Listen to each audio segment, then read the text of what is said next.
아침의 시작을 알리는 글로벌 주식 라이브 월스트리트 모닝 브리핑. 6월 15일 수요일 순서 시작하겠습니다. 네, 안녕하세요. 여도은입니다. 안녕하십니까? 장우석입니다. 네, 목이 메이시겠죠? 목이 네. 메었습니다. 네, 물 좀 드시면서 우리 한 템포 쉬어가자고요. 한 템포 쉬어갔으면 좋겠는데 네. 너무 긴장됩니다. 오늘 밤 떨립니다. 어떨지. 뭐 네. 우리가 예상하는 것 그 이상으로 시장이 반응을 하겠죠. 근데 저는 진짜 너무 걱정과 긴장이 저도 동시에 되는 이유가 뭐 50bp든 75bp든 인상을 했다고 손치고 네. 이게 또 시장에서는 반대로 아 그래 연준이 이렇게 대응했으니까 물가가 안정이 될 거야 라는 정말 무한 긍정의 해석으로 시장이 반등을 할 수도 있고요. 이미 많이 빠졌으니까. 아니면 우리가 지금 예상하는 그대로 50bp든 75bp든 인상을 하고 나서 아, 경기 침체 오면 어떡하지? 그렇죠. 하는 분위기로 시장이 또 하락한다면 또 여기에는 우리가 어떻게 대응을 해야 될 것인가? 그렇죠. 인데요. 저는 제가 언급했던 전자였으면 좋겠어요. 근데 설사 만약에 반등을 해도 네. 그냥 단순 반등이 아닐까 라고 볼 수밖에 없는 게 가장 큰 아픈 거죠. 그래서 아까 말씀하신 것처럼 이번에 올리면 다음번에는 연말 어떻게 하지? 라는 계속 물음표가 나올 거기 때문에 맞아요. 쉽지 않은 구간을 지나고 있다는 거 다시 한번 보시면 좋을 것 같고요. 하지만 늘 저희가 있지 않겠습니까? 같이 하시면 좋을 것 같습니다. 저희가 있다고 뭐 큰 힘이 되는 것 같지는 않고요. 우리가 이제 다 같이 이 시장을 함께 겪어 나가고 있다라는 네, 그렇죠. 거에 있어서는 동지가 있다라는 그렇습니다. 거는 언제나 잊지 않으셨으면 좋겠습니다. 저도 어제 계좌를 살짝 열어봤습니다. 그리고 급하게 닫았어요. 어휴 이러면서 급하게 닫아서 그렇죠. 더 이상 계좌를 열지 않는 그런 태도를 저는 유지할 생각이고요. 당분간은. 잠깐만 짚고 넘어가면 네. 아마 됐고요. 됐고요. 네, 그렇습니다. 뭐 언젠간 다시 언젠간 회복할 거라고 다시 생각을 희망적으로 가능하겠죠. 하면서 방금 전 마감했었던 뉴욕 증시 혼조 양상을 보였습니다. 국채금리의 등락에 따라서 지수도 방향성을 좀 잃고 보합권에서 등락을 하다가 두 지수는 약세권에서 마감이 됐는데요. 자세한 이야기 잠시 후에 장우석 부사장님께서 정리해 주실 거고요.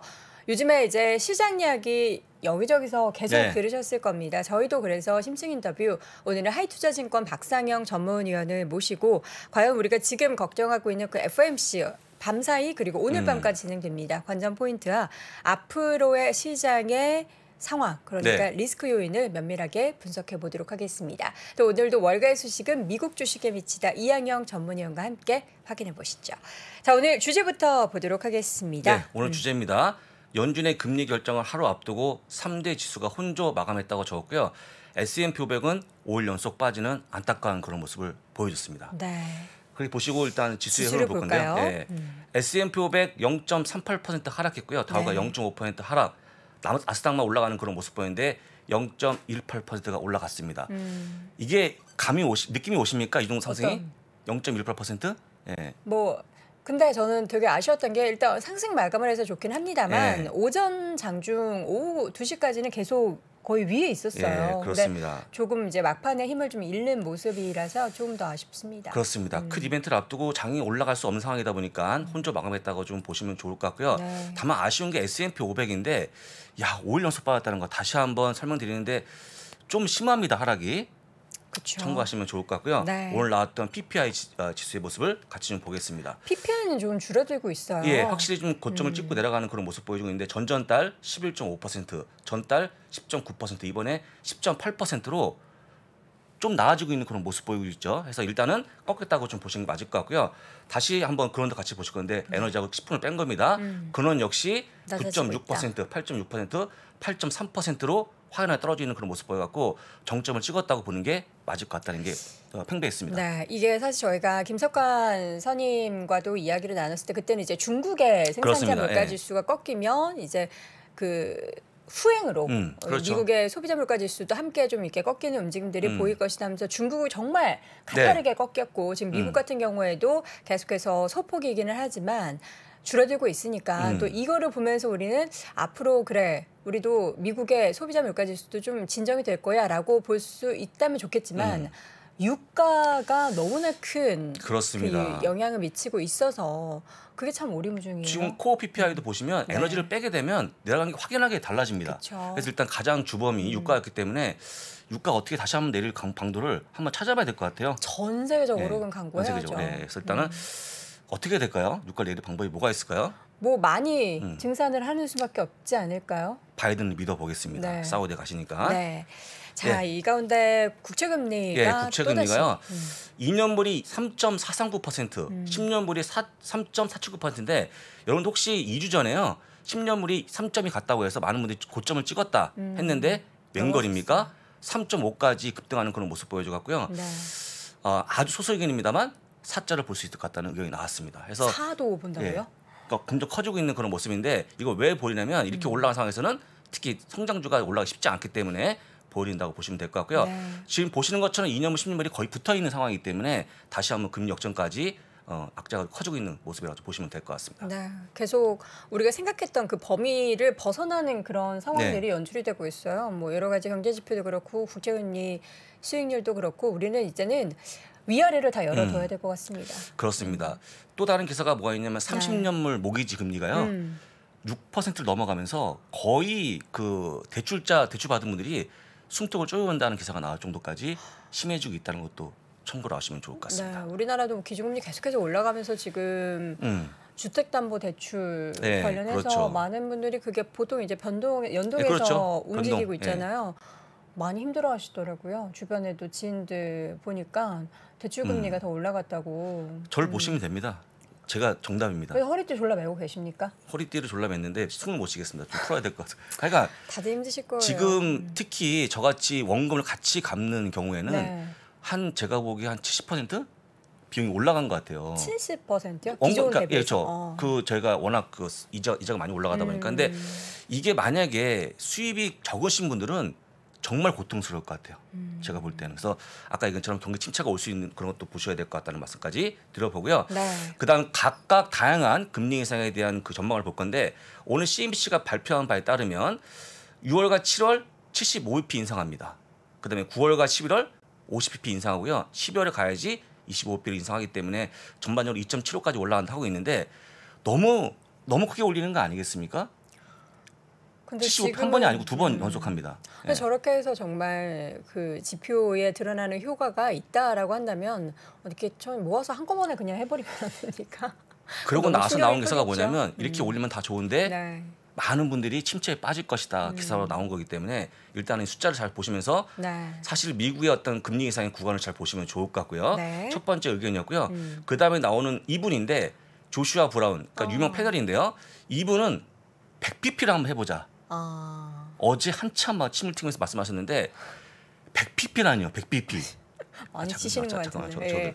그 제레미 100pp라니요? 시걸 네. 교수도 75bp 인상 네. 얘기했는데 더 강력하게 한 번에 이제 지금 상황이 워낙에 물가가 높으니까 100bp를 인상해야 될 것이다라고 하는 이야기를 주장을 했죠. 그래서 나오는 것처럼 100 베이스 포인트가 나오자마자 네. 많은 분들이 깜짝 놀랐는데 그 이유가 굉장히 재밌습니다. 이유가 뭐죠? 이렇게 해야지만 연준이 신뢰 회복이 가능하다. 지금 신뢰가 못 한다는 거, 못 믿는다는 거 연준을. 근데 100bp를 하면 좀 믿을 수 있을까? 100bp를 한다고 물가가 진정이 된다라는 그런 수학적인 공식이 들어맞을까요? 저는 그게 제일 우려가 돼서 100bp 인상했는데 물가 못 잡으면은 그건 그렇죠. 연준의 신뢰가 그렇습니다. 더 잃게 되는 그래서 상황이죠. 아마도 100bp까지는 안 할 걸로 보이니까 참고하시면 좋을 것 같고요. 네. 그다음에 CM 패드워치 툴의 예상을 볼 건데요. 지금 보시는 것처럼 75bp가 96%까지 올라가는 그런 모습 보여주면서 거의 확실하다라고 좀 보시면 좋을 것 같아요. 이렇게 하루 만에 예. 와, 그러니까 보면 60%나. 한 주 전에는요 3.9%였습니다. 지금은요 95.8%로 어떻게 한 주만 이렇게 바뀝니까? 워낙에 이제 발표됐던 뭐 CPI가 안 그렇죠. 좋았기 CPI 때 바뀐 거기 때문인데 때문에 그럼 오늘 밤에 발표는 일단 75bp로 마음을 좀 먹고 있어야겠네요. 그렇습니다. 예상하시면 좋을 것 같고요. 네. 재미난 것은 25bp는 흔적이 없었다.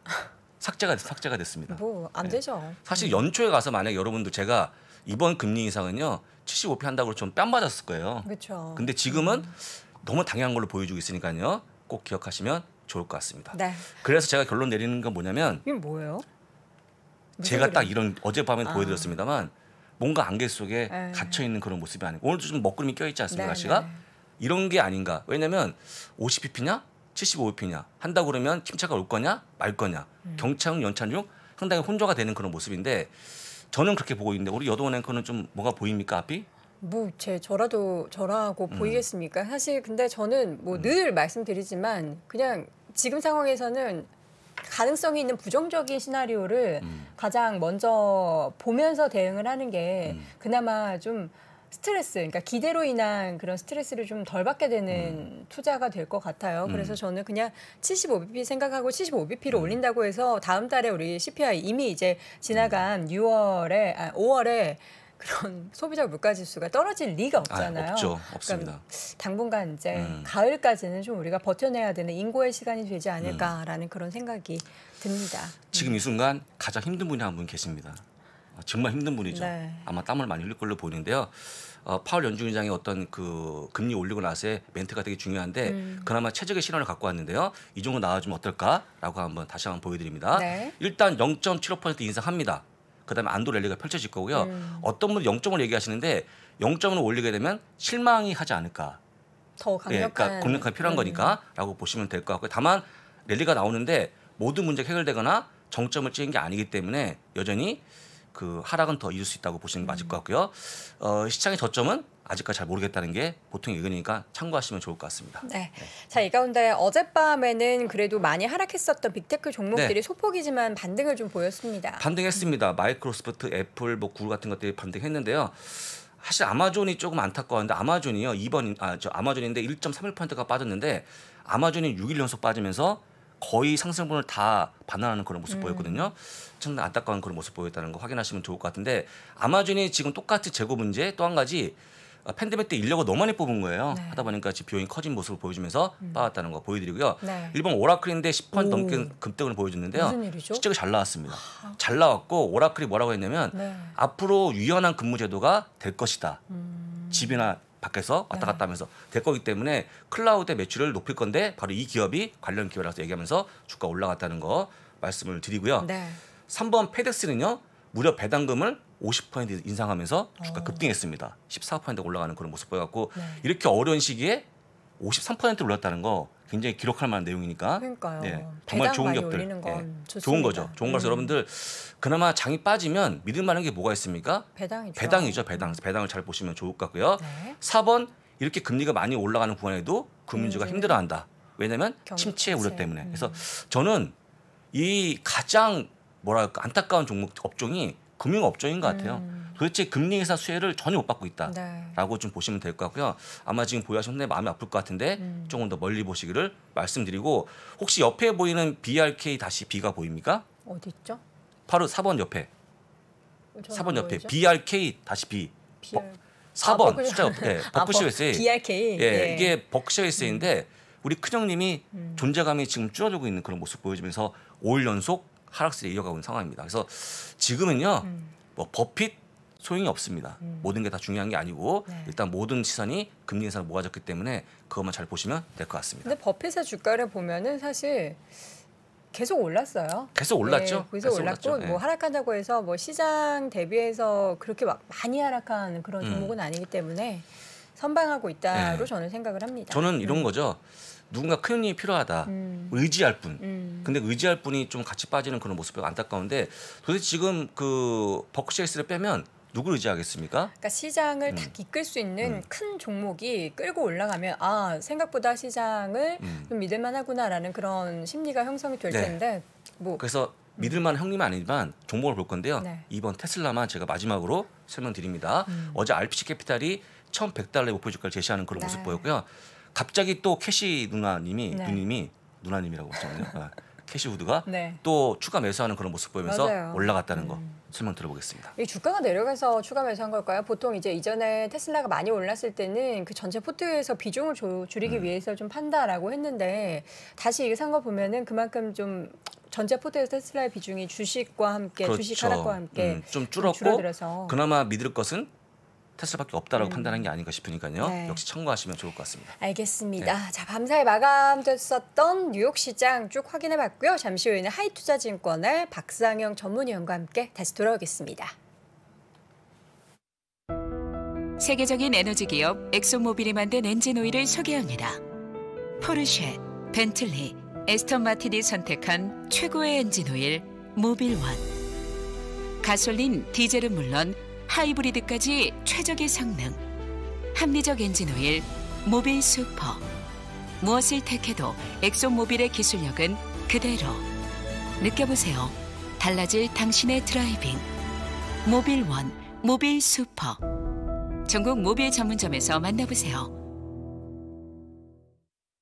총 상금 5천만 원을 두고 펼치는 투자 서바이벌 투자 위더 스타. 반갑습니다. 투자 위더 스타 진행을 맡은 저는 정프로 정영진입니다. 반갑습니다. 지난 1차 예심에서 여러분은 통과한 분들 아니겠습니까? 여러분 실력으로 이긴 분들입니다. 자, 박수 한번 다시 부탁드리겠습니다. 네. 1교시는요. 강환국 작가가 알려주는 자산 배분의 기초와 투자 전략. 2교시는 KB자산운용 ETF 마케팅본부 육동휘 실장님이 알려드리는 자산운용사가 ETF를 만드는 방법. 자, 이번 미션의 우승팀은요 1라운드 본선에서 어마어마한 혜택이 주어질 예정입니다. 어려웠어요. 저는 진짜 어려웠습니다. 왜 일반인한테 이렇게 가혹하게? 만약에 스터디가 안 된 상태에서 오시기에는 약간 조금 어려웠던 부분이 좀 있었을 것 같아요. 네, 자신은 있어요. 제가 꼭 1등해서 전부 씹어 먹어보겠습니다. 다른 분들이 어떻게 느끼실지 모르겠지만 저는 우승을 할 거라고 생각했었습니다.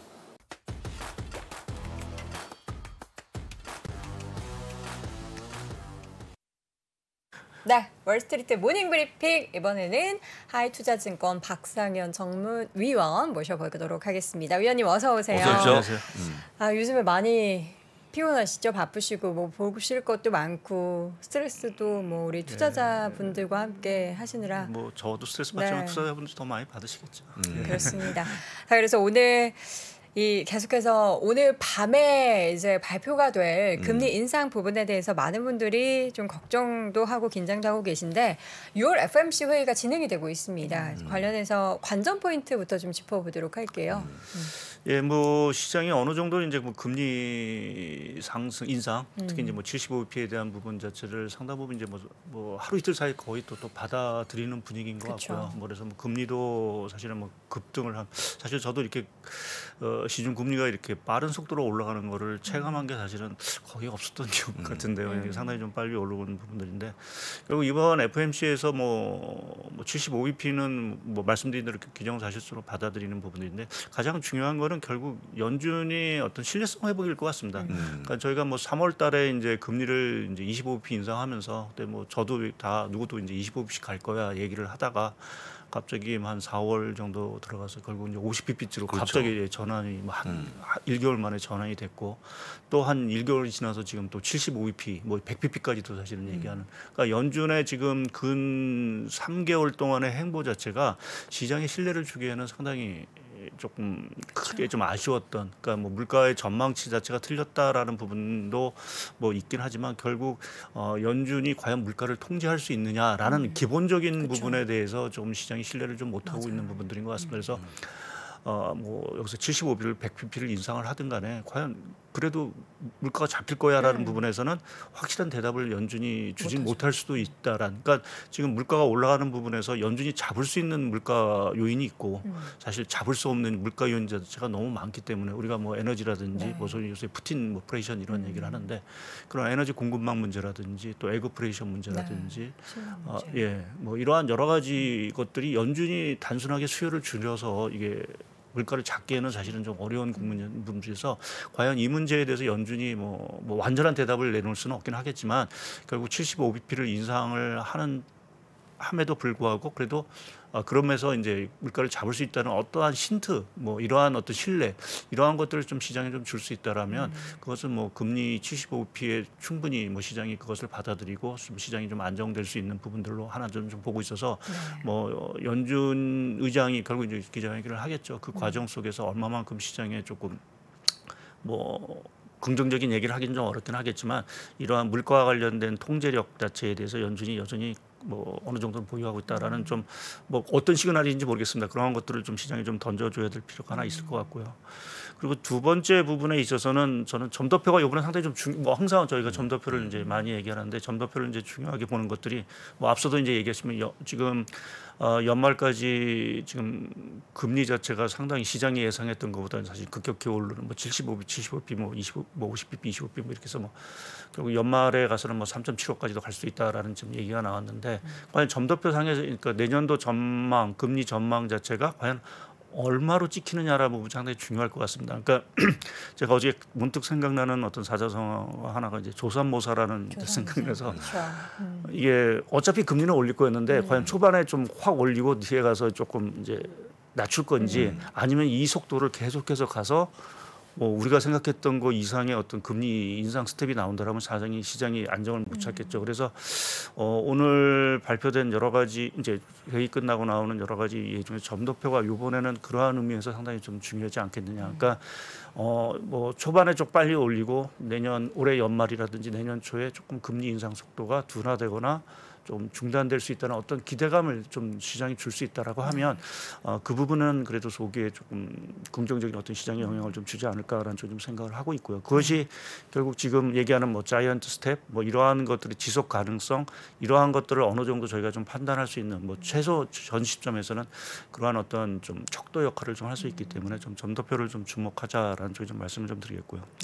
그리고 이제 또 한 가지는 이제 금리가 올라가는 과정 속에 이제 아무래도 경기 뭐 장단기 금리 스프레드 뭐 역전을 사실 또 이제 앞두고 있는데 과연 연준이 경기에 대해서 그러면 어떻게 생각하느냐 이전까지는 뭐 연착륙 할 수 있다라고 이제 계속 얘기를 해줬었는데 과연 이번에 이제 뭐 수정 전망치가 또 나오겠죠. 그 수정 전망치를 통해서 이제 그래도 뭐 스태그플레이션보다는 뭐 연착륙에 대한 어떤 그 가능성 이러한 것들을 좀 시장에 주고 특히 이제 또 하나 주목하는 게 저는 실업률입니다. 그러니까 지금 실업률 자체가 뭐 한편에서는 사실 물가 상승을 좀 견인하는 하나의 요인이 되기는 하겠지만 한편에서 보게 되면 또 수요를 사실은 좀 이제 받치면서 사실은 경기 연착륙을 이끄는 어떤 중요한 요인들이기 때문에 그렇게 보면 이제 연준이 이제 금리 이러한 인상 기조를 이제 보이는 상황에서 과연 이제 고용 시장이라든지 이런 것들에 대해서 어떻게 전망을 하고 있는지 정말 스태그플레이션에 가까운 실업률의 상승을 얘기를 할 건지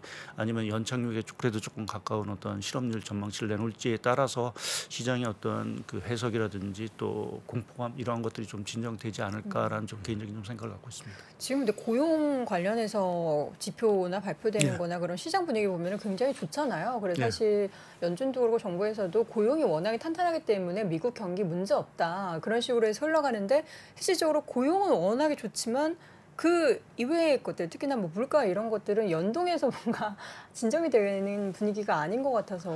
예, 사실은 그 미국 물가 흐름에 있어 사실은 좀 아까 제가 이제 연준이 통제할 수 없는 부분이 있다라는 거 그게 우리가 알고 있는 여러 가지 뭐 이런 에너지 유가뿐만 아니라 하나 이 고용 시장에서도 사실은 뭐 많이들 얘기하셨지만 이게 인구적인 문제도 사실은 좀 가미가 된 것 같습니다. 그러니까 이번에 팬데믹으로 인해서 사실 이제 베이비붐 세대 이러한 분들이 조기 은퇴를 하시고 또 앞으로도 사실은 그분들이 노동 시장에서 계속 이탈할 수밖에 없거든요. 그런데 문제 자체는 그러니까 베이비붐 세대들이 전체 고용 시장에서 차지하는 비중 자체 한 4분의 1 정도 됩니다.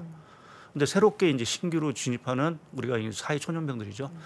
이분들의 인구는 당연히 줄을 수밖에 없기 때문에 이 갭 자체가 사실은 계속 생길 수밖에 없는 부분들이고요. 더더구나 이제 그 사회 초년병들의 경제 활동 참가율 자체가 상당히 낮습니다. 그러니까 근로보다는 다른 쪽에서 뭔가 소득을 얻는 듯한 모습이니까 그래서 이전만큼 이렇게 적극적으로 노동시장에 사실은 좀 참가하려고 하는 부분들이 아니었기 때문에 이것이 어떻게 보면 좀 구조적인 문제인 부분 또 이민자 문제도 있고요. 사실 이민자들이 더 안 들어와서 또 노동시장에 공급이 부족한 부분들 과연 이거를 금리를 통해서 해소할 수 있느냐라는 부분에 어떤 원천적인 부분이 있었는데 그 부분은 사실은 어쩔 수는 없는 부분들이고요. 그것이 뭐 향후에 가서 이제 로봇이라든지 이런 것들이 대체하면서 자연스럽게 이제 그런 것들을 이제 흡수해 나갈 부분들인데 뭐 당장의 입장에서는 사실은 뭐 그래도 사실은 계속 이제 저희가 엔데믹 이러한 상황으로 해서 이제 여하튼 노동시장으로 좀 들어오고자 하는 욕구들 자체가 조금 이제 생길 수 있는 부분들도 있고 한편에서 이제 노동시장이라는 부분 자체가 사실 제가 이렇게 우리가 주식시장에서 보면은 이제 주가 좀 거의 경기 침체 뭐 사실상 경기 침체죠 주식시장을 보게 되면 예. 근데 체감적으로 보게 되면 저희가 이제 다른 이제 주식시장을 투자 안 하시는 다른 분들을 보게 되면 과연 경기가 이렇게 악화됐다는 걸 체감적으로 느끼실까? 그러니까 물가라는 부분은 체감으로 느끼시겠지만 과연 수요라든지 이러한 것들이 과연 과거처럼 뭔가 경기가 되게 안 좋아졌어라는 부분에 대해서 확 얘기하기가 사실은 조금 아직은 뭐 그러니까 제가 이제 이렇게 뭐 우리가 스태그플레이션 얘기하고 이제 금리가 올라가고 하면 과거에는 보면 뭔가 상당히 진짜 안 좋은 듯한 느낌을 받았는데 이번 같은 경우는 그러한 느낌이 사실은 좀 덜 오는 부분 자체는 개인적으로 이게 노동시장이라든지 이러한 쪽에 여전히 좀 탄탄하다라는 부분에서 아마 그 원인이 되지 않겠느냐. 그러니까 이번 저희가 팬데믹을 거치면서 뭐 여러 가지 타격을 받긴 했지만 전 세계적으로 보게 되면 중국을 빼고 노동시장 자체가 상당히 견조합니다. 상당히 그게 특징이죠. 사실은 이게 노동시장이 확 허물어지고 하고 아주 금리 오르고 하면은 뭔가 정말 안 좋을 것 같은 뭐 이러한 상황이 되지만 뭐 심리 자체는 상당히 뭐 우리가 소비 심리 이런 것들은 거의 바닥으로 떨어졌는데 과연 그러면 그 정도의 소비가 안 되느냐? 지금 밖에 우리나라만 보게 되면 소비가 안 된다라고 얘기하기가 사실은 이게 보면 부익부 빈익빈이 엄청나게 차이가 나는 것 하고 있고 말씀드린 대로 대부분 같은 경우는 이번 이제 저희가 팬데믹 국면에서는 사실은 그 고용 감원이 사실은 없었다라는 것 자체가 상당 부분 한편에서 보면 조금 긍정적으로 좀 해석할 수 있는. 그러니까 연준도 연착륙을 얘기할 수 있는 부분에 하나 중요한 것들이 이러한 노동시장 자체가 금리를 올려도 어느 정도는 과거처럼 뭐 여기서 실업률 자체가 급등하고 하는 것들이 그렇게 뭐 아주 그렇게 급하게 나오지는 않을 수 있다라는 어떤 것들 때문에 아마 연착륙을 좀 얘기를 할 수 있는 부분들이고요. 또 그러한 것들이 한편에서 보면은 조금 고용시장이라는 것이 뭐 금리 상승에 있어서의 어떤 충격 이런 것들을 상당 부분 흡수할 수 있는 부분들이어서 모르겠습니다. 사실 저는 뭐 아직은 좀 이렇게 경기에 대해서 좀 긍정적인 말씀을 조금 더 드리려고 노력을 하고 있는 상황들인데 뭐 제가 보는 관점에서는 뭐 이런 금리 공포는 분명히 있긴 하지만 또 한편에서 보면 그것을 조금 미국이 받쳐낼 수 있는 특히 가계 쪽에서 보게 되면 어느 정도의 그러한 그 버퍼 이러한 뭐 스펀지 뭐 이러한 것들은 분명히 있다라는 쪽에서 보면 최근에 어떤 공포가 조금은 저는 좀 과도하다는 좀 생각도 사실은 좀 들고 있는 부분이죠. 미국 쪽 얘기 이렇게 들어보면은 고용도 그렇고 뭐 전체적인 경기 상황이 미국은 크게 걱정하지 않아도 되는데 저는 우리나라는 지금 걱정을 해야 되지 않을까. 할 수밖에 없는 상황이고 혹시 위원님 그러면 고용 시장이 튼튼한데. 최근에 몇몇 기업들이 지금 감원을 얘기하거나 아니면 이제 채용을 동결하고 있는 그런 모습 보이고 있는데 향후에 나빠질 수 있는 가능성은 또 높지 않겠습니까? 예, 뭐 말씀하신 대로 특히 이제 IT 빅테크 기업들 자체 이제 실적도 이제 안 좋아질 수밖에 없고 이제 그래서 뭐 신규 고용 자체는 일단 뭐 어려울 것 같고 이제 감원 얘기도 이제 사실은 많이 들리고 있는 상황들입니다. 그래서 어느 정도 이제 고용 시장 자체가 악화가 될 거는 조금 문제 그렇다고 해서 그것이 지금의 일자리 부족 그러니까 지금 구인난 문제 자체를 완전히 뒤엎을 정도의 그러한 어떤 감원 사태는 사실은 지금 아니라는 좀 생각을 하고 있고요. 그러니까 그러한 것들을 저희가 이제 예상해 볼 수 있는 게 뭐 아직은 사실은 그게 지표라든지 통계로 잡히고 있지 않은데 미국의 이제 지난달 감원 건수라든지 이런 걸 보면 전혀 뭐 아직은 반응이 사실은 좀 없기 때문에 좀 시간이 좀 지나야 특히 이제 고용 시장이라는 게 뭐 아시겠지만 우리가 통상적으로 이제 후행 지표라고 해서 모든 것이 다시 다 악화된 이후에 사실 고용 시장 지표가 움직이는 부분들이어서 당장은 사실은 좀 안 나오는 부분들이 하나 있는 것 같고요. 또 한 가지는 지금 최근에 이렇게 그 고용과 관련돼서 뭐 여러 가지 공포도 있고 뭐 있지만 이렇게 신용 스프레드라는 게 사실 제가 이제 요새 계속 말씀드린 신용 스프레드라는 게 이제 움직인다는 게 이제 기업들이 결국 뭔가 부도가 되고 감원이 되고 이제 상황이 악화진다는 의미로 저희가 이제 그걸 들여다보고 있는데 아직은 사실은 크게 움직이지는 있지는 않습니다. 이제 그러한 것들이 한편에서 보면 이제 고용 시장에 있어서의 흐름 자체가 당장 그렇게 급격히 그러니까 말씀하신 저희가 감원이라는 부분 자체를 되게 이제 좀 고민을 하고 있는 부분들이긴 하지만 그것이 과거 글로벌 금융위기라든지 또 뭐 IT 버블 뭐 이러한 것과는 아직은 조금 차이가 분명히 온도 차이는 분명히 있다라는 쪽에 좀 생각을 하고 있습니다. 고물가 시대에 고금리로 향하고 있는 상황 속에서 뭐 스태그플레이션이라는 단어 우리 시청자분들도 많이 들어보셨을 겁니다. 한국은행에서는 근데 스태그플레이션 우려가 우리나라에서는 좀 낮다라고 하는데 세계은행에서는 전 세계적으로 스태그플레이션에 대해서 경고를 하고 있단 말이죠. 우리가 스태그플레이션 관련된 리스크를 과연 피할 수 있을지에 대해서는 어떻게 보십니까? 예, 상당히 어려운 질문이신데 뭐 지금 상황으로서는 뭐 스태그플레이션에 좀 가까운 듯한 모습을 좀 분명히 보이고 있고 네. 또 뭐 세계은행이라든지 각 뭐 주요 기관에서 경고를 하고 있으니까 저희가 뭐 분명히 그거를 무시할 수는 없는 부분인데 근데 저희가 그 세계은행 사실 저희도 세계은행 지표도 보고 이제 OECD 뭐 이러한 이제 경제 전망치, 물가 전망치를 이렇게 보는 그래서 한 가지 이제 경고는 하는데. 사실 성장률을 그렇게 마이너스 성장률을 전망을 해야 되는데 성장률을 보게 되면 전망치를 보게 되면 아직 마이너스 성장률 얘기하는 데는 한 군데도 없거든요. 그렇죠, 그렇습니다. 그러니까 그거는 사실은 경고는 하는데 그것이 이제 조금 여러 가지 변수에 따라서 뭐 달라질 수 있다라는 정도. 물론 이제 확률이 높아지는 건 분명한데 피할 수 있는 가능성도 아직은 좀 남아 있다라는 부분으로 저희가 조금 좀 해석할 수 있는 부분들이 있고요. 그러니까 물론 이제 이러한 지금 고물가 환경 자체가 장기화된다라고 하면 사실은 스태그플레이션을 피하기는 사실 좀 어렵긴 하겠죠. 특히 이제 가장 우려스러운 게 이제 뭐 주식시장도 많이 이제 조정을 받죠. 결국 이제 주택 시장 자체가 조정을 받게 되면 사실은 그거는 스태그플레이션이 정말 뭐 스태그플레이션을 넘어서 또 다른 위기가 사실은 좀 내관이 될 수 있는 부분들이라서 사실은 저희가 뭐 아직은 조금 지켜봐야 되는 어떤 그러한 상황들이긴 하지만 지금의 좀 전 세계 상황들 특히 이제 미국이라든지 이러한 상황들을 보게 되면 아직은 좀 스태그플레이션까지 가기에는 조금 몇 가지 좀 변수들이 좀 남아 있다라는 쪽이 좀 생각을 하고 있고요. 특히 제가 고용 시장 이런 것들을 좀 강조드리는 것들이 하나가 결국 미국은 소비 경제인데.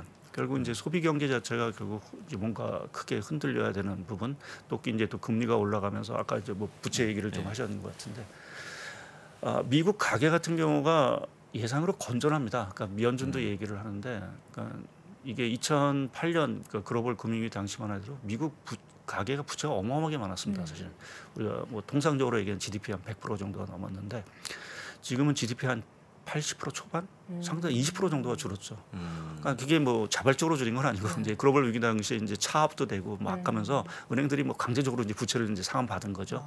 이제 그러한 과정에서 부채는 줄어놓은 상황들이고 또 하나 이제 특징 자체가 최근 한 2년 동안에 가계 뭐 자산 가격이 뭐 조정을 받았지만 어마하게 자산이 늘어서 한 2년 동안 그 순자산 늘어난 규모 자체가 보기에는 과거 한 10년 거의 늘어난 그 버금가는 그 정도로 순자산 자체가 많이 늘어났습니다. 그 순자산이라면 뭐 집값도 포함되겠지만 집값, 예금, 채권, 뭐 예금, 주식, 뭐 주식은 최근에 조금 뭐 빠져서 이제 빠지긴 하겠죠. 근데 여하튼 부채는 줄고 순자산은 늘었다는 거는 결국 그만큼 가계가 건전했다라는 부분들이고요. 그러니까 그러한 것들이 최근에 어떤 금리 아까 말씀 뭐 모기 금리가 6%고 하면 사실 이전에는 아우성이 났겠죠. 뭔가 그렇죠, 예, 그렇습니다. 예, 뭔가 이제 부채도 못 갚고 한다는 이런 아우성이 나왔을 텐데 지금 그런 아우성 소리가 아직은 안 나오는 거는 물론 이제 주택 가격이 아직 안 빠지고 있다는 부분도 있지만 미국의 가계 자체가 상당히 이전보다는 건전해졌다. 어느 정도는 조금 아직까지는 버틸 힘이 있다라는 부분에서 저희가 그것이 이제 스태그플레이션, 그러니까 아까 말씀 소비 자체의 어떤 급격한 침체를 좀 막는 어떠한 그러한 부분들인 것 같고요. 또 미국이 뭐 여하튼 지금 우리가 유가라는 부분, 뭐 이것이 사실은 뭐 저도 뭐 요새 보면 휘발유 가격을 매일 보고 있는데 우리가 지금 1리터당 2,000원이 사실 넘은 상황들이고 미국은 갤런당 지금 5불. 그러니까 과거에 보면 3불 넘어간다면 소비 안 된다고 얘기했거든요. 그렇죠. 근데 지금 5불이 넘어가도 소비가 뭔가 급격히 위축됐다는 얘기는 사실은 지표상으로 보면 사실은 없어요. 오늘도 이제 뭐 미국 소매 판매 오늘인가 내일 나올 텐데 사실은 뭐 이렇게 우려스러울 정도로 좀 악화된 상황들은 아니거든요. 그러니까 심리적으로는 상당히 안 좋은데 실제 소비와 관련된 부분에서 뭔가 크게 위축되지 않았다라는 부분은 말씀드린 고용시장과 가계 어떤 건전성 이러한 것들이 사실은 좀 받쳐지는 부분들이고 또 미국의 그 제조업 경기 이러한 것들도 보게 되면 아직 뭐 이렇게 흔들리는 모습들이 사실은 좀 보이지고는 않지만 지수 자체를 보게 되면 뭔가 뭐 크게 뭐 우리가 뭐 3월달에 이미 우크라이나 사태가 터졌음에도 불구하고 사실은 미국의 제조업 경기 자체가 그렇게 생각보다는 이렇게 악화되지 않는 이러한 모습들 자체는 저희가 조금 아직 스태그플레이션에 대한 우려를 좀 얘기하기는 조금 이른 감이 있지 않을까라는 좀 생각하고 제가 좀 차트를 하나 좀 보여드리려고 하는데요. 예. 제가 그 우리나라하고 중국 그 수출 증가율 그 오렌지 새우로 표현한 게 우리나라 수출 증가율 부분들인데요. 네. 제가 OECD 경기 선행지수하고 그려놨습니다. 검정선. 그러니까, 네, 검정선, 파란색인데. 파란선. 그러니까 OECD 경기 선행지수 자체가 저렇게 이제 급격하게 빠질 때 보면은 한국하고 중국 수출, 그러니까 제가 두 개의 합친 수출액 증가율을 그러는데 항상 이제 마이너스로 갔었습니다. 근데 지금은 지금? 상당히 견조합니다. 생각보다는 상당히 견조하죠. 그러니까 근데 제가 왜 한국, 중국 수출 증가율을 갖고 나오냐면 사실 이게 어떻게 보면 글로벌 OECD 경기 선행지수도 뭐 선행지수 역할을 하지만 우리나라와 중국도 사실은 글로벌 경기의 하나의 어떤 선행지표 성격이거든요. 근데 우리나라나 중국 수출 자체가 아직은 그렇게 크게 우려할 정도로 사실은 이게 벌써 보면 마이너스로 갔어야 되는 게 어찌 보면 정상일 수도 있는 부분들인데 뭐 그 정도까지는 아니고 상당히 견디고 있다라는 부분 자체가 말씀드리는 그런 스태그플레이션 그러한 것들에 대한 우려 자체가 아직은 짙게 뭐 글로벌 경기에 오지는 않았다라는 쪽으로 좀 해석할 수 있는 부분들인 것 같습니다. 네. 전반적으로 봤을 때 일단 우리가 걱정하고 있는 부분에 있어서는 그걸 상쇄할 만한 분위기가 있다라는 이야기를 해주셨는데 그러면 지금 상황에서 우리가 또 다른 리스크 요인으로 촉발될 만한 것들은 뭐가 있을까요?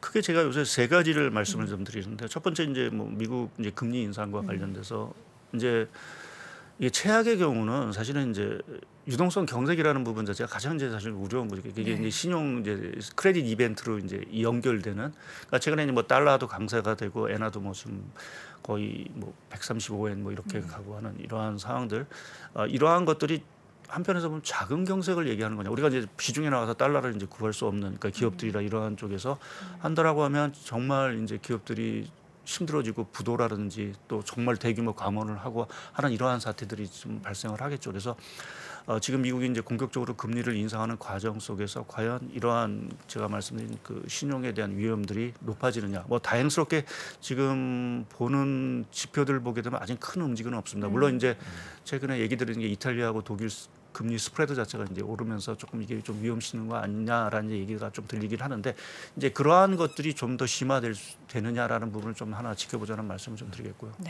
두 번째는 뭐 아무래도 중국이란 부분도 사실은 좀 저희가 주목을 해야 되는 부분. 그러니까 지금 보면 제로 코로나 방역 정책과 경기 부양성에서 왔다 갔다 지금 하고 있는 부분들인 것 같습니다. 근데 중국이 사실은 여기서 허물어지게 되면 사실은 뭐 미국 금리 인상 이상의 큰 충격이 사실은 또 올 수 있는 특히 이제 우리나라 경기라든지 뭐 여러 가지 기업 활동에 상당히 악영향을 미칠 수 있는 부분들이라서 이제 그 부분에 대한 그러니까 중국이 조금은 경기 부양을 하면서 조금은 그래도 방어력을 조금 이번에는 좀 우리가 몇 번 실망을 했지만 그 실망을 좀 상쇄해 줄 정도의 좀 경기 부양을 좀 해주느냐. 뭐 어저께도 사실은 중국 증시를 보게 되면 막판에 뭐 많이 빠지다가 사실은 또 플러스 상승을 한 거 보면 조금 중국 쪽에 대한 어떤 그 경기 부양 기대감은 조금 여전히 좀 살아나 있다라는 부분에서 뭐 3분기 중국이 어떤 역할을 좀 해줄 수 있느냐라는 부분을 하나 좀 지목을 해야 될 것 같고요. 세 번째는 아무래도 중요한 게 결국 유가. 그러니까 우크라이나 문제일 것 같습니다. 그러니까 우크라이나 전 세계가 사실 뭐 개인적으로 우크라이나가 좀 러시아 전쟁에서 뭐 승리하기를 사실은 좀 원하긴 하지만 우리 입장보다 전 세계 금융시장 입장에서 보면 현 시점에서는 어느 정도 지금 우크라이나 출구 전략에 대한 부분들이 빨리 끝내기를. 이렇게 좀 정전을 통해서 어느 정도는 조금 해소가 돼야 만약 이 사태가 가을을 지나서 겨울로 계속 이어진다라고 하면 정말 에너지 대란이 나올 수 있는. 그러니까 지금 특히 이제 유럽 같은 경우는 지금 러시아산 에너지를 겨울부터 이제 수입 금지를 하는 부분들이기 때문에 그 부분에서 에너지를 대체할 수 있을까라는 부분에서 보면 사실 좀 퀘스천 마크가 분명히 있습니다. 그래서 우리가 추워지기 전까지 조금은 이 에너지 쪽의 문제가 결국 해소돼야 물가도 떨어지고 뭐 하는 부분들에서 결국 우크라이나 출구 전략이라는 부분 자체가 가을, 그러니까 3분기 쪽에 조금 가시적으로 좀 나와줘야 좀 우리가 그래도 뭔가 좀 변화된 뭐 연준의 정책도 좀 뭐 정책 기조가 전환된다 이러한 어떤 기대감을 좀 가질 수 있는 부분들이어서 크게 보면은 세 가지 말씀드린 대로 뭐 그러한 그 것들이 신용 이벤트, 중국 문제, 또 우크라이나 출구 전략 이 세 가지 자체가 3분기에 조금 가셔야되냐라는 부분 자체가 뭐 스태그플레이션뿐만 아니라 미 연준의 금리 인상 사이클 흐름에 있어서도 상당히 조금만 변곡점이 나올 수 있는 그러한 좀 이벤트가 되지 않을까 좀 생각을 하고 있습니다. 가을이 되면은 이 모든 문제들이 좀 사라지기를 바라는데 그 추이를 계속해서 지켜보셔야 될 것 같습니다. 자, 오늘의 시간 하이투자증권 박상영 전문위원 함께했습니다. 위원님 고맙습니다. 고맙습니다. 감사합니다. 최준영 박사의 위즈덤 칼리지 강의 개별 판매가 시작됩니다. 정말 많은 분들이 요청해 주셨고요. 저희가 고민 끝에 결정하게 됐습니다. 역사의 지혜 12시간의 강의, 그리고 4시간의 Q&A 세션, 총 16시간 분량으로 27만 9천 원에 수강하실 수 있습니다. 최준영 박사님의 개별 강의를 기다리셨던 분들은 지금 바로 아래 링크를 클릭한 후에 신청하시면 되겠습니다. 문의사항은 010-3898-2324 문자로 혹은 전화로 주시면 되겠습니다.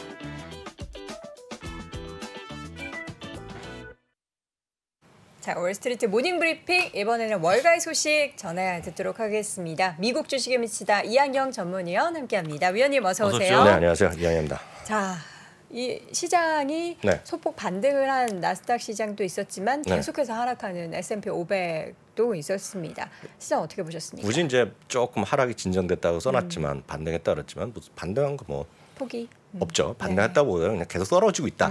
다만 떨어지다가 약간 지친 거죠, 오늘은요. 그래서 약간 쉬는 정도가 되겠고요. 이런 거 아닙니까? 그 듣기에는 약간 거북할 수 있지만 미국 사람들 입장, 미국 사람들의 입장 한번 생각해 보자 하는 거죠. 미국 사람들은 뭐 딴 거에 대안이 별로 없잖아. 미국 사람들한테도 매번 그런 블랙락이나 이런 사람들이 보면 해외 주식 좀 하시라고 맨날 그래요. 해외 주식을 하라고요? 뭐 그 포트폴리오 하라 그럽니다. 예, 포트폴리오를 하라 어. 그럽니다. 항상 하라는 거예요. 저도 마찬가지 항상 하라 그러거든요. 근데 그들도 우리나라 분과 똑같습니다. 잘 안 합니다. 그리고 보면 냉정히 보면 밀레니얼 세대 있죠. 밀레니얼 세대가 물론 나이 때문에 그렇지만 그 위의 세대보다 해외 여행했던 경험이 더 적어요. 그럼 왜냐하면 나이가 있는 것이 분명히 하나 있겠고요. 그 이후에 보면 전쟁 참여한 사람들이 많이 있잖아요. 그래서 제가 통계를 한번 본 적이 있는데 소위 아프가니스탄에서 전쟁에서 그런 해외 경험 빼는 사람 제하면 격차가 더 줄어듭니다. 그래서 미국에서도 너무 미국 위주로만 한다는 데 비판이 많습니다. 그걸 왜 말씀드리냐면 이렇게 많이 떨어졌잖아요. 똑같습니다.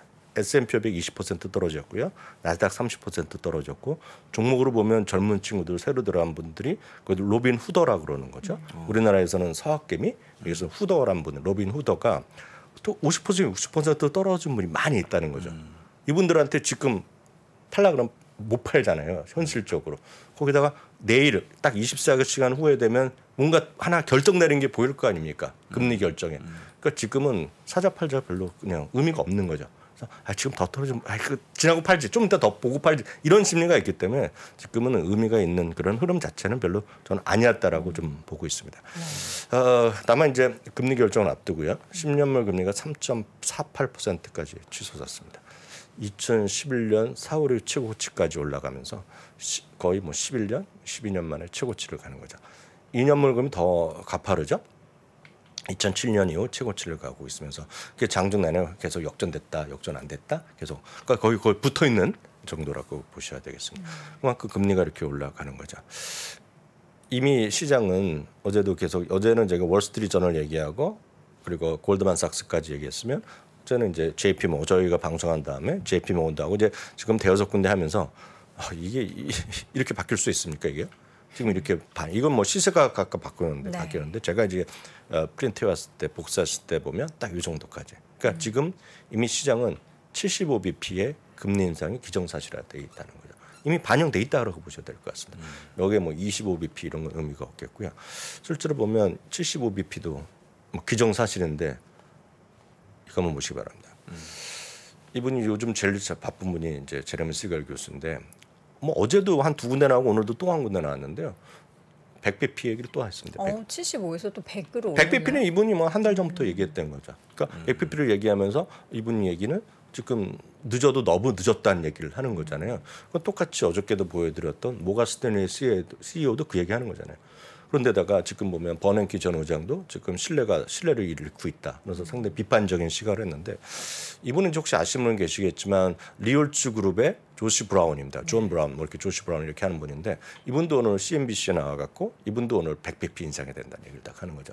100bp 인상하는 이유가 다른 것이 있는 것이 아니라 지금 한마디로 이렇게 인플레이션이 심해지고 있고 이분 제레미 시걸 교수는 작년부터 이렇게 빨리 했어야 되는데 안 하고 나서 지금 당하고 있다는 얘기죠. 이 사단을 만든 것은 누구 때문이다? FOMC의 연준 때문에라는 얘기를 하고 있고요. 그 연준이 자기 일을 안 했다는 거이기 때문이고 지금 그들이 정확하게 지금 풀어서 해석하면 지금 이렇게 시장에 심각한 거를 인식을 못하고 있다는 얘기를 하는 겁니다. 그래서 지금은 빨리 연준이 자기의 역할을 목소리를 내고 제대로 시장을 세상을 판단하고 경제를 판단하고 적극적으로 행동을 함으로 인해서 단기적으로는 더 아플 수 있겠으나 시장에 대해서 정확하게 신뢰를 갖고 있고 이게 뭔가 정책이 제대로 가고 있다는 시그널을 줘야 된다는 얘기하면서 100bp 얘기를 하는 거거든요. 그러니까 바로 그런 부분이 지금 시장의 냉정한 지금 기류라고 보셔야 되겠죠. 바로 그렇기 때문에 지금 50bp 얘기 없고 그냥 하루 이틀 만에 다시 75bp로 가는 거죠. 75bp 인상 내면 저희가 부사장이 한번 개인적으로 한번 얘기해 드린 적도 있지만 우리나라도 우리나라가 좀 먼저 좀 올리기 시작했잖아요. 근데 우리나라가 지금 뭐 다음 달에 우리나라 열 텐데 우리나라 지금 미국 75bpm 하면 우리나라 어떻게 될지 모르겠어요. 우리는 보통 25bp씩 최근에 많이 올렸죠. 그런데 75bp까지 올라가면 물론 우리나라가 미국을 따라할 이유는 하나도 없지만 현실적으로 하면 상당히 고민되겠죠. 통화 당국에서는 고민이 될 수밖에 없거든요. 그렇게 되면 이 금리가 올라가는 것 자체가 모든 것에 충격을 줄 수밖에 없습니다. 지금은 이 제레미 시겔 교수는 어저께 모건 스탠리 오늘 이런 분들도 똑같습니다. 존 브라운도 충격이 필요하다는 얘기를 하는 겁니다. 지금. 충격. 네, 그래서 지금은 시장은 이런 것에 대한 반응은 있을 수밖에 없다. 다만 지금 75bp건 100bp는 현실성은 저는 거의 없다고 보고 있어요. 그렇지만 이런 목소리가 나올 거고요. 아마 75bp 하면 아마 이번에 또 뭐라고 그럴 겁니다. 이런 이거 잘못하고 있다. 그래서 계속 비판적인 시각이 나올 거고요. 어찌됐건 지금 보면 앞으로 3개월 동안의 합의 지금 보통 보면 175bp잖아요. 그렇죠. 그런데 그게 더 높여야 된다는 얘기를 많이 있다는 것도 참고하시면 되겠고 최소한 빨리 갖고 와요. 빨리 지금 금리의 충격이 필요하다. 그러면서 분명히 의지를 준다는 거죠. 빨리 주사를 맞춰야 된다. 그 얘기를 하는 거다라고 이해하시면 되겠습니다. 아프지만 불가피한 선택일 거다. 이렇게 말씀드립니다. 큰일이네요. 근데 이제 금리를 올린다고 해서 우리가 생각해야 될 그 두 가지 에너지나 식품 가격이 확실하게 잡힐 수 있다라는 거에 대해서는 물음표를 제시할 수밖에 없죠. 그게 어려움이죠. 그게 진짜 그렇기 때문에 제대로 못 하고 있는 거죠. 그렇기 때문에 이제 더 중요한 거가 이제 근원 물가 지수이기 때문에 그 두 개 해결하면 어느 정도 영향을 받겠으나 문제는 더 많은 분들이 느끼는 것은 뭐 언론이나 누구나 느끼는 거는 근원보다는 헤드라인이라고 얘기하는 거잖아요. 발표되는 뭐 8.3이 됐건 8.5가 됐건 뭐 우리나라도 있겠으나 우리나라도 뭐 또 까먹었지만 4.3, 4.5 얘기하셨잖아요. 우리나라 소비자 물가 지수가요. 그렇지만 지금 제가 항상 잣대로 삼는 소위 우리나라 지상파 뉴스 종합 뉴스 채널에서 타이틀 보면 어저께 그 8시 뉴스 MBC인가 이렇게 보는데 시작할 때 보니까 첫 번째 꼭지가 두 번째 꼭지에서 미국의 금리 그 주가 폭락 이런 거 나오더라고. 우리나라 이제 S&P, 우리나라 코스피가 뭐 2,500 뭐 나온 거가 얘기할 정도더라고. 그리고 미국의 금리 인상, 그에 따라서 한국의 금리 인상 가능성 얘기할 정도니까요. 이게 상당히 지금 많이 심할 정도. 그래서 뭐 멀지 않았다고 저는 생각을 하고 있으나 그건 혼자 그냥 그 에피소드 같은 얘기고 실제로 보면 어느 정도 충격적인 이런 정책은 필요하겠고요. 그건 뭐 미국에 그렇게 75bp까지 벌어지는데 우리나라가 25bp까지 하기에는 제가 보기엔 뭐 제가 당국자도 아니지만 아주 쉬운 결정은 아닐 겁니다. 어찌됐건 거는 영향이 있을 수밖에 없겠죠. 네. 자, 그런데 미국의 달러의 움직임이 결코 진정이 되지 않습니다. 달러는 한마디로 보면 금리가 이렇게 올라간다고 보면 아주 단순하게 보면 가만히 있을 때 이자를 더 주는 대로 가는 거 아닙니까? 돈의 흐름이라는 건 어찌 보면 당연하잖아요. 딴 거를 논 외로 친다 그러면 이게 지금 105포인트까지 넘어서는 그런 모습이거든요. 105포인트 넘어가면 우리나라에 어저께 고점 치고 약간 좀 밀리면서 그 고점 대비해서 약간 소폭 진당되면서 마감됐는데 아마 이렇게 올라가는 모습 보이면 우리나라뿐만 아니라 전 세계에서 외환 시장에서 열릴 족족 오늘 또 위로 올라갈 가능성을 크겠죠. 네, 뭐 불가피한 거라고 보셔야 되겠고요. 이건 우스갯소리나 보면 지금 미국의 현실이라는 겁니다. 마진콜이라는 게 증권사에서 연락 오는 거거든요. 그러면서 이제 전화 안 받으려고 하는 거죠. 이게 지금 심리라는 겁니다. 전 세계 똑같은 심리거든요. 그러니까 금리가 올라가고 주가 올라가는 이런 심리에 현실적이라고 좀 보셔야 되겠습니다. 다음은 이제 마켓워치 기사 하나 볼까요? 약세장에 관해서 어저께 많은 분들이 보신 것 같은데요. 약세장 시장에 대해서 베어마켓에 대해서 걱정도 많고 뭐 여러 가지 많이 있겠지만 저희가 어저께 끝나고 나서 외전에서 한번 다뤄드렸는데 혹시 못 보신 분을 위해서 다시 한번 여러분들 보시면 좋을 것 같아요. 그래서 베어마켓의 진실 22가지 그리고 뭐 그게 뭐 나쁜 얘기죠. 나쁜 얘기지만 그게 꼭 장기적으로 보면 아주 나쁠 그 사람들에 따라서는 나쁘지 않을 수도 있다라는 그런 뭐 다소 희망의 목소리도 있겠고요. 이게 요새 기사가 아닌데 2015년 8월 기사거든요. 그럼에도 불구하고 마켓워치에서 어저께 타이틀로 다시 삼을 정도니까 많은 분들이 좀 보시면서 너무 충격에만 빠질 게 아니라 이거에 좀 다양한 팩트를 좀 직시하시면 좋을 것 같습니다. 하루 지나갔기 때문에 좀 냉정하게 베어마켓에 진입된 이후에 어땠는지 그리고 과거의 사례를 다시 한번 좀 냉정하게 좀 볼 필요가 있어 보입니다. 실제로 보면 이거 아닙니까? 지금 어저께 새벽에 떨어졌잖아요. 네. 약세장에 떨어졌고 오늘 하루가 더 지나갔는데 어느 정도 이제 더 떨어질 수 있을 거며 앞으로 3개월 후, 6개월 후, 1년 후에 어느 정도 흐름이냐는 것인데요. 어찌됐건 1년 후에 되면 평균 70% 정도 확률로요. 70% 정도 확률로 지금 올라갔고요. 평균적으로 보면 에버리지가 15%, 미디안, 중위값으로 보면 23% 정도 올라갔다는 겁니다. 1950년 이후 11번, 12번의 경험이죠. 다만 꼭 그런 건 아닌 게 통계는 통계일 뿐이라는 게 최근에 그런 11번, 12번 중에서도 한 2번 정도는 그 이후에도 30%또 떨어졌어요. 그러니까 그런 적도 있다라는 거죠. 이게 1973년에 이따 오일 쇼크 때거든요. 73년에는 아마 주식하신 분이 여기 계신 분이 거의 없으실 것 같아요. 뭐 있으실 분 계시겠지만 73년 이때는 28%까지 떨어졌고 2007년 8년이 리만 사태 때잖아요. 그때는 시장 자체가 60%가 떨어졌으니까요. 이 정도였거든요. 지금과 그럼 비슷한 시기는 고르라면 언제로 고를 수 있을까요? 전 둘 다 아니라고 보고 있어요. 둘 다 아니라고 보고 있으나 그거는 뭐 저희 혼자 내피셜이니까 별로 의미가 없죠. 저는 뭐 그렇게까지 갈 가능성이 없다라고 보고 있고 저는 1년 후 지나면 저는 한 20% 올라갈 거라고 보고 있어요. 저는 개인적으로 보면 저는 지난번에 1월 3일에 고점도 갈 수 있다고 보고 있거든요. 지금부터 12개월이면. 근데 뭐 순전히 제 개인적인 생각일 뿐이고 통계를 보면 이 정도라고 일단 이해하셔야 되겠죠. 자, 다음 차트를 좀 보자면 그동안에 이제 하락했었던. 네, 그렇죠. 1930년 이후부터 지금까지 약세장, 강세장 다 포함해서 이제 약세장만 나온 것들인데 요 그 회색으로 좀 보여드린 건데요. 중요한 것은 약세장은 강세장은 반대거든요. 반대이기 때문에 중요한 것은 약세장은 말씀드렸다시피 3년 8개월, 그러니까 3년 반에서 4년 만에 한 번에 있었고요. 약세장보다는 강세장이 훨씬 더 길었다는 겁니다. 약세장 기간이 통상 1년 정도 얘기하잖아요. 강세장은 3년 정도 가기 때문에 지나고 나면 결국 약세장보다는 강세장이 훨씬 길었고 상승폭도 하락폭보다 컸기 때문에 주가는 올라간 거죠. 현실적으로 보면. 그래서 지나고 나면 이것도 아무것도 아닐 수도 있다라는 생각. 사실 보면 저희 리만 사태 때는 뭐 또 하신 분 계시겠지만 가장 최근에 있었던 2020년에 보면 팬데믹 때 보면 저랑 부사장님이 열심히 방송했을 때 보면 가끔 보면 요즘은 구글이 대단하지 않습니까? 유튜브가 그 관련된 영상을 많이 자연스럽게 보여주는데 물론 아무리 제가 저희 거니까 띄기는 하지만 진짜 많이 보입니다. 저희 거 했던 것들이 과거에 뭐 2년 전. 2년 전이죠. 2년 전 했던 게 많이 띄는데 아마 많은 분들 공감하실 것 같아요. 그래서 2년 전에 보면 세상이 끝날 것 같지만 지나고 나면 또 대부분의 사람들이 또 뭐라 그러냐면 그때 왜 안 샀냐 하는 거거든요. 그래서 물론 2년 전과 지금 2년 전보다 지금 훨씬 안 좋다는 목소리도 엄청 많아요. 그렇지만 2년 전에는 또 뭐라 그랬냐면 이거는 유사일에 거의 처음 있는 일이다. 그랬거든요. 그래서 이게 항상 지나고 나서 하는 소리이기 때문에 그보다는 장기적으로 역사적 통계 의미 그리고 그런 것들을 좀 보시면 좋을 것 같고요. 하락 기간과 하락 폭은 앞서 말씀드렸기 때문에 넘어가겠고요. 다음은 이제 더 궁금한 게 이런 거죠. 고점 회복하면 이게 어느 정도 걸리냐는 건데 이걸로 보면 사실 통계적 의미가 별로 없습니다. 워낙 11번, 12번만 보면 위아래 극과 극입니다. 그래서 요 수치거든요. 이거는 고점 대비 저점의 하락이 아니라 요번 것을 보면 1월 2일의 수치를 회복하는 거. 4,800을 언제 회복하냐는 겁니다.